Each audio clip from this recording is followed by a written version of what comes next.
Before their game with the Bears, the Rams gave former defensive tackle Rosie Greer an award. It was an award that recognized his defensive play and leadership over many years. The Rams would have liked to have given a separate award to the Packers' defense for their play against Baltimore on Saturday. But even the massive specter of Ray Nitschke failed to deter the Colts and their brilliant quarterback Earl Morrall from victory.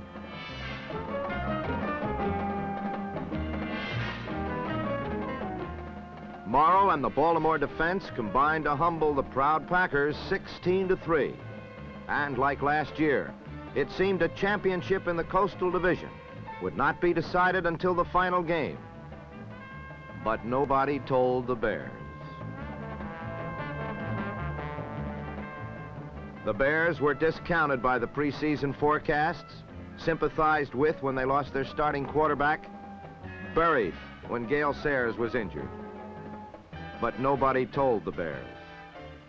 On Sunday, they commemorated their resurrection by burying the Rams' title hopes and keeping their own dreams alive. This is how they did it. I'm Jack Whitaker, and this is the NFL Game of the Week.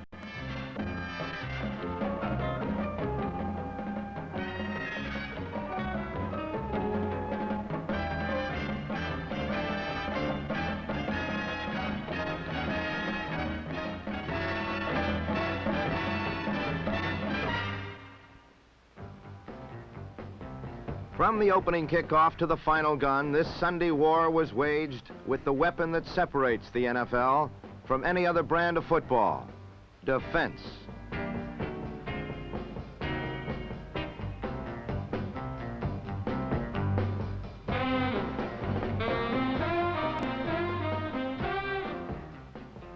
The Rams would match their fearsome foursome against quarterback Jack Concannon, who would pass sparingly but effectively against them. Because of bruised ribs, Concannon threw quickly while dropping back to protect his injury from the Rams' pass rush.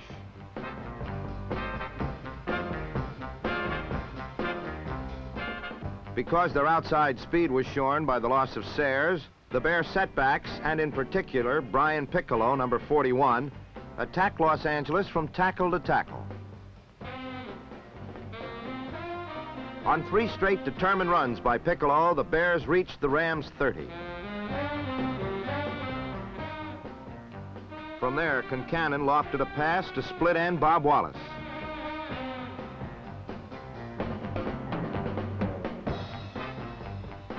On the last play, the Bears blended Concannon's perfect pass and Wallace's picture reception to move them within 1 yard of a first down.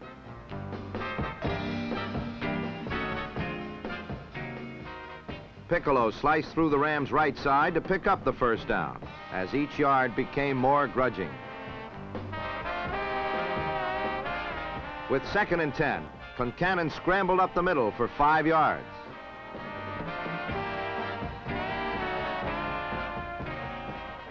When reviewed again, it can be seen that Concannon's ad-lib run was set up by number 29, setback Ronnie Bull, who collapsed number 74, Merlin Olsen, with a crushing block.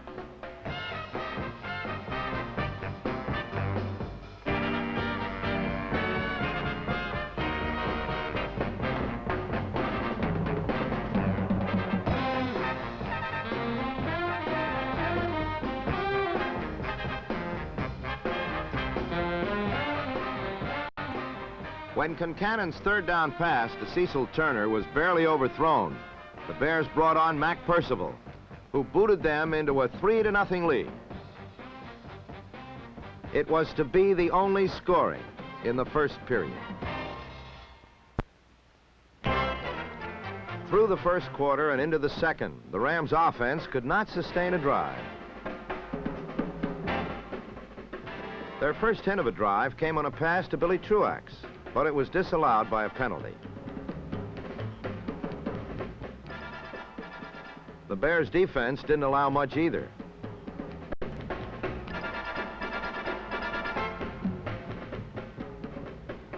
In fact, the longest Ram gain came on a 40-yard punt returned by Eddie Metter, number 21.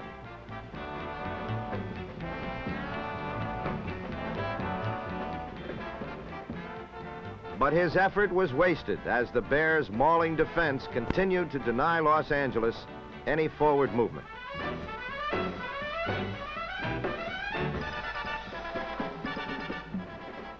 To set up his passing, Ram quarterback Roman Gabriel wanted to run on the Bears. So did halfback Willie Ellison, number 33. But Chicago's defense continued to make its point emphatically. On his next attempt, Gabriel found only a swirling horde of black shirts and a 2-yard loss.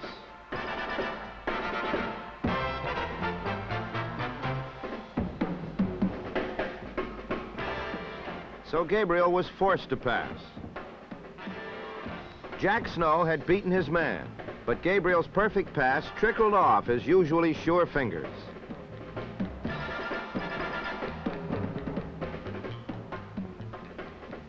The Bears regained possession, but it was only to be temporary. After Concanon's pass overthrew Brian Piccolo, number 75, All-Pro David Jones crashed in to separate Piccolo from the football, and the Rams recovered on the Chicago 40.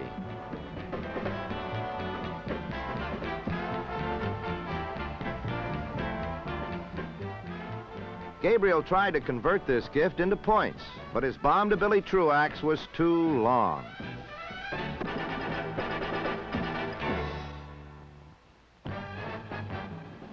Then disaster struck the Rams on Gabriel's first completion of the day to Willie Ellison.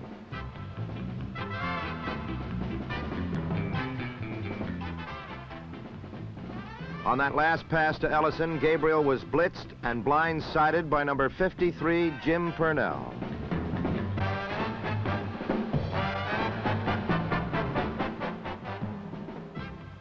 On one fierce tackle, the only NFL quarterback who seemed indestructible was lost when needed the most. Fortunately for Los Angeles, Gabriel was not seriously injured, but unable to continue. His replacement was Milt Plum, whose right arm is experienced but rusty from only sporadic use. Plum quickly tested his arm in the Bears secondary. Number 17, Bears safety Richie Pettibon, mauled tight end Billy Truax, and interference was called on him at the Chicago 8-yard line.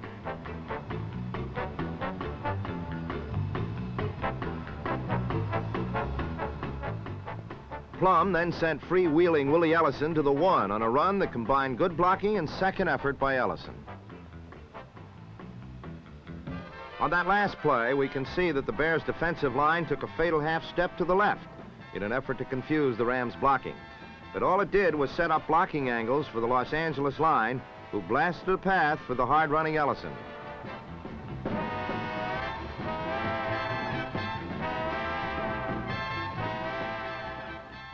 On the next play, Ellison climaxed the drive with a touchdown as the Rams gained the advantage 7-3.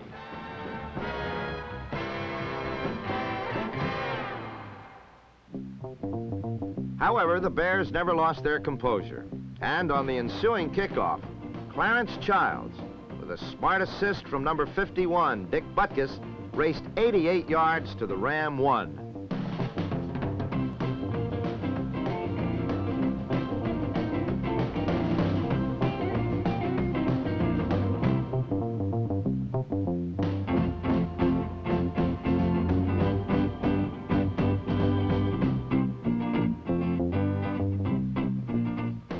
With no hole in front of him, Brian Piccolo caromed off Ram defenders and into the end zone.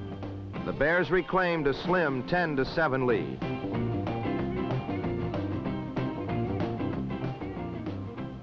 With less than 3 minutes to play in the first half, the Bears took over again. Concanon connected with Piccolo, first down the middle, and then at the sideline to stop the clock.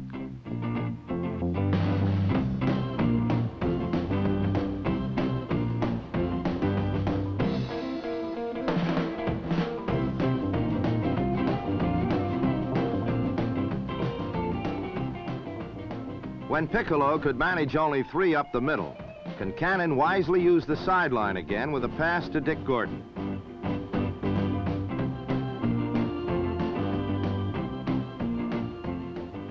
Unable to penetrate any farther, the Bears brought in Percival again, but this time his field goal was deflected. On the Rams' last play of the second quarter, Willie Ellison almost broke free, but was pinned in at the sideline, as Los Angeles, with only 30 minutes left to reclaim their destiny, trailed the Bears 10-7 at halftime. The Rams needed a lift to open the second half, but instead Willie Ellison almost became a goat when he fumbled the opening kickoff. Then he recovered, but the Rams were deep in their own territory.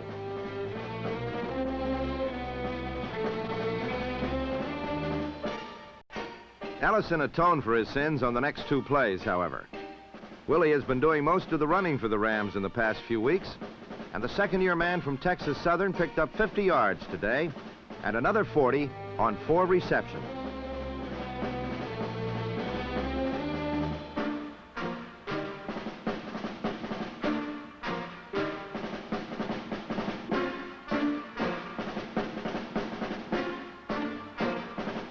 But the Bears' defense was quite stingy today, especially up the middle, and one big reason was a man named Butkus. The all-pro middle linebacker was all over the field, as he always is, and came up with a big interception off a milk plum pass intended for Billy Truax.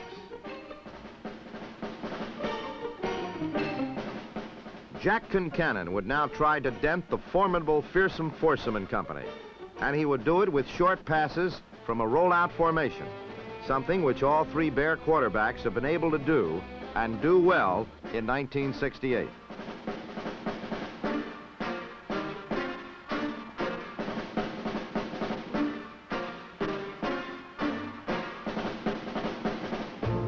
Concannon is probably the best of the 3 at this type of maneuver. He is a strong runner and is able to quickly sprint away from the pocket, set up and throw before unrushing linemen can catch him.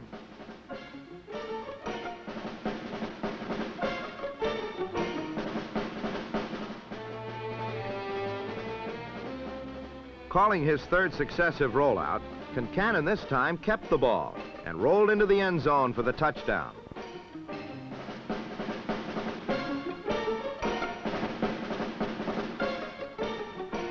On the replay, watch number 72, Jim Cadile, the Bears' right guard, as he escorts his quarterback around the flank, allowing him to go in untouched.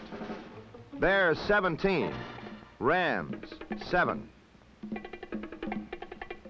Roman Gabriel was back in for Los Angeles, and much as he would have liked to, he was still unable to avoid contact.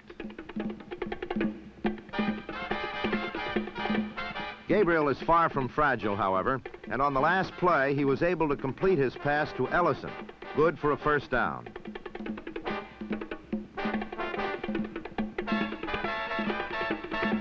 But 2 plays later, he was denied this privilege, as number 73, Frank Cornish, dumped him for an 11-yard loss.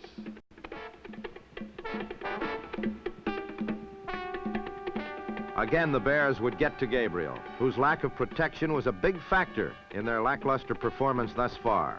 And again, the Bears took over. Concannon continued with a game plan which had been as successful for the Bears since the loss of Sayers: rollouts and short passes. In fact, when he dropped back in the pocket, Greg Schumacher, number 81, was able to trap him for a loss, setting up a punt from the 25. The Rams seemed to have the market cornered on blocking kicks. Earlier, they tipped a field goal attempt. Now, when they sorely needed it, they did it again. There was great irony on this punt. First, John Kilgore, an ex-Ram, was doing the punting, but more importantly, the block was so clean and true that the ball shot out of the end zone before a Ram could control it, thereby giving them only a safety, not a touchdown. One of 2 extremely unlucky breaks they would receive today. But at least they had the ball back again, and with 5 minutes left, Gabriel would again attempt to move the Rams through, if not the toughest, the roughest defense in football.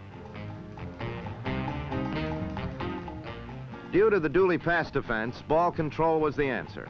And for the first time, the Rams, with rookie Mike Dennis, broke through for long gains.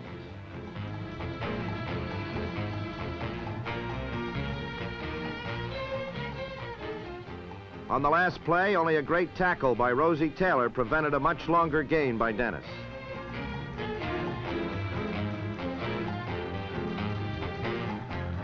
Now on the Bears' 33, this incomplete pass didn't hurt, but a holding penalty did, as it put them out of field goal range, forcing them to give up the ball once again.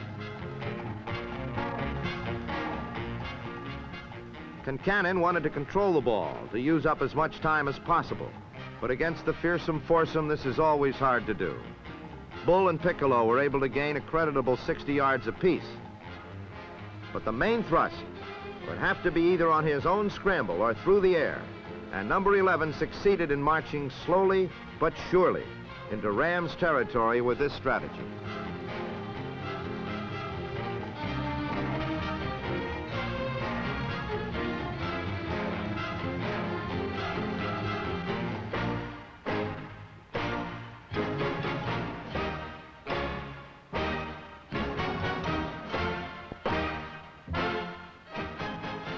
But as the quarter ended, so did Concannon's luck. Clancy Williams intercepted. And now, with just under 15 minutes, the Rams were about to play their final act in this NFL drama.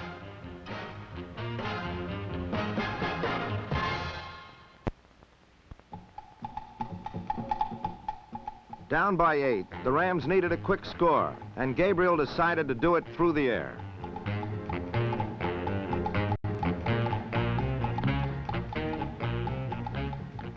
Even though he had been badly shaken earlier, Roman still had confidence in his arm, and it seemed to be paying off as Tommy Mason took a short pass and scampered 31 yards to the 17.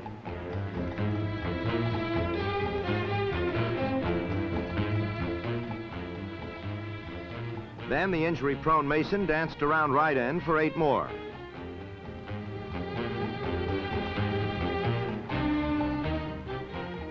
But the Rams were foiled when Dick Evey caught Mason's arm on a handoff. The ball popped loose, and the ubiquitous Mr. Butkus recovered for Chicago. The Rams held and received another golden chance when on a 4th down punt, an overzealous little cub interfered with a fair catch. 1st and 10 Rams on the Bears' 34. Mike Dennis sliced through the middle for 7 yards to the 27. Then on 3rd down, Gabriel went for all the marbles.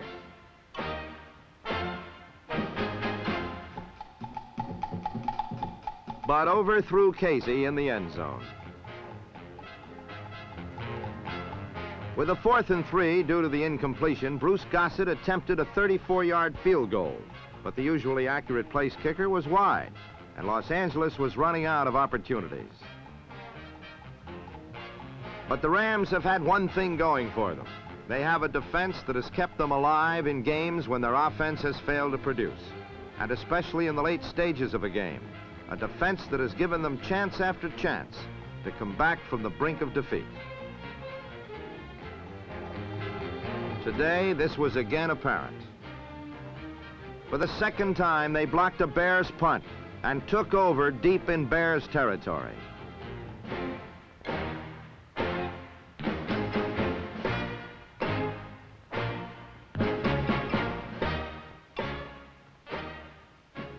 This time, the man was number 46, Willie Daniel, who shot through to perform the heroics.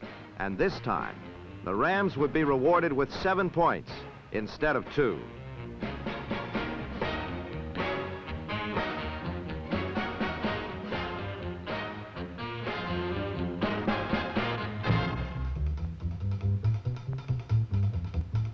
First, Mike Dennis for 4.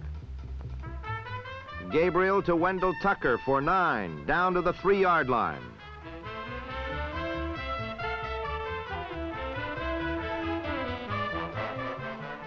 Then Roman on a rollout went in untouched, and the Rams trailed by 1.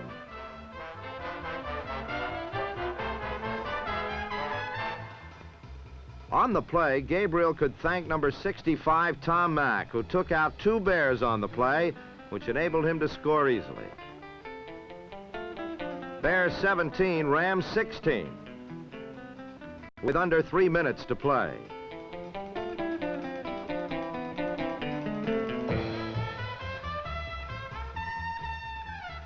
The Rams' job was simple. Get the ball back with enough time for Gabriel to perform his usual last-second magic, to pull it out of the bag as he has done so often this season.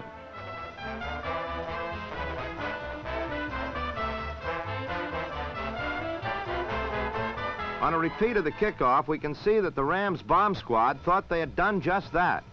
But the refs thought differently, and it would be up to the fearsome foursome.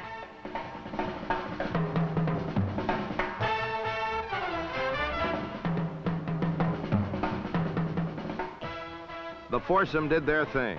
The only problem was that in doing so, they had to use up 3 timeouts.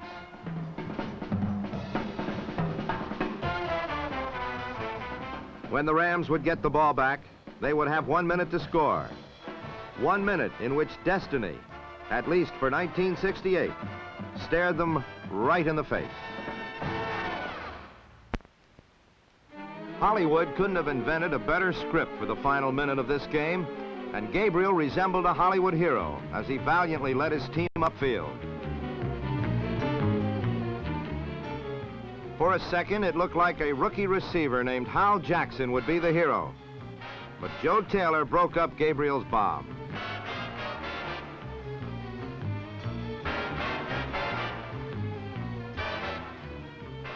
Then Gabriel did it again on a clutch pass and an equally clutch reception by Jack Snow. And the Rams were now in field goal range with 30 seconds left. But this year, destiny was to smile on another team. For on this play, a holding penalty put the Rams back to their own 47. The penalty was on first down, and therefore it now should have been first down again. But in the confusion and excitement, the referee called it second down and gave Gabriel only 3 instead of 4 more plays.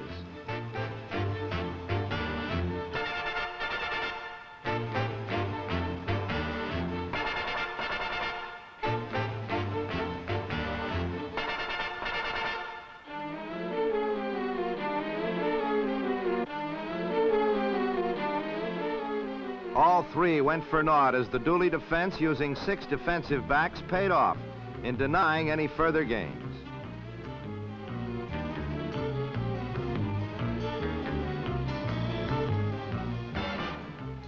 The Rams' last play of the game deserves another look, not so much for the fact that it was a close one, but for the simple reason that this marked the end of the line for George Allen's team. A team that had withstood a poor year offensively and had battled the Colts down to what everyone thought would be the final day of the season for the Coastal Division Championship.